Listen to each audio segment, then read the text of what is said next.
মানুষ হিমশিম খাচ্ছে, মানুষ আয়ের সাথে ব্যয়ের কিন্তু তাল মিলাতে পারছে না। বর্তমানে আমরা যদি বিশ্ব পরিস্থিতির দিকে তাকাই, আমরা দেখতেই পাচ্ছি যে যুদ্ধের দামামা চলছে।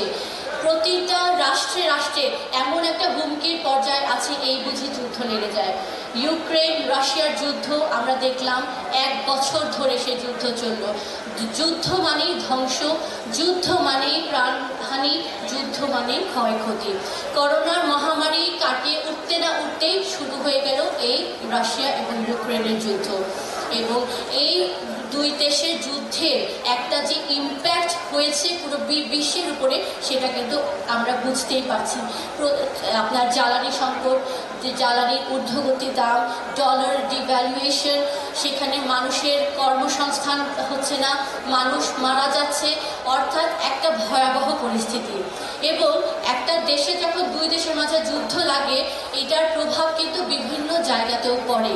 আমরা দেখলাম শ্রীলঙ্কায় কিভাবে সরকারের পতন হলো, শ্রীলঙ্কার কিভাবে ধ্বংস হয়ে গেল। এবং এই শ্রীলঙ্কার পতন ঘটতে না ঘটতে আশেপাশের দেশগুলোতেও কিন্তু এটার একটা প্রভাব শুরু হয়ে গেল। এবং বাংলাদেশ কিন্তু বিশ্বের বাইরে নয়, এই প্রভাব কিন্তু আমাদের দেশেও পড়ছে।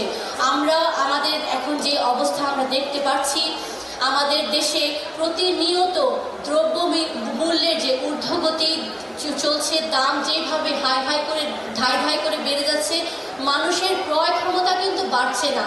মানুষের ক্রয় ক্ষমতা সেখানেই আছে, কিন্তু ব্যয় বেড়ে যাচ্ছে, মানুষ হিমশিম খাচ্ছে, মানুষ আয়ের সাথে ব্যয়ের কিন্তু তাল মিলাতে পারছে না। দেশের অবস্থা এরকম করুন, বাইরের অবস্থা এরকম করুন, তাহলে আমাদের করণীয় কি? আমাদের কি কিছুই করার নেই? আমরা কি বসে বসে দেখবো আমাদের এই প্রিয় মাতৃভূমি ধ্বংস হয়ে যাক? আমাদের কি কিচ্ছু করার নেই? এই কি করার আছে, সেই লক্ষ্যে কিন্তু হিজবুত তৌহিদ কাজ করছে। আমরা সুস্পষ্টভাবে এটাই সবাইকে বলছি, এই বার্তাই আমরা দিচ্ছি যে চলমান সংকট থেকে যদি আমরা মুক্তি পেতে চাই, আমরা যদি সত্যিকার অর্থে ন্যায়ের উপর ভিত্তি করে একটা জীবন ব্যবস্থা যদি আমরা একটা প্রতিষ্ঠা করতে চাই, শুধু সেটাই দিতে পারে আমাদেরকে একমাত্র শান্তি, একমাত্র মুক্তি।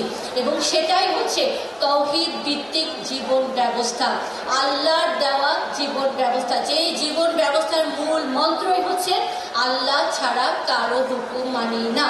যেখানে যে বিষয়ে আল্লাহর হুকুম আছে, সেখানে আমি আর কারো বিধি বিধান মানব না। এই লক্ষ্যে কিন্তু আমরা গত 28 বছর ধরে কাজ করে যাচ্ছি।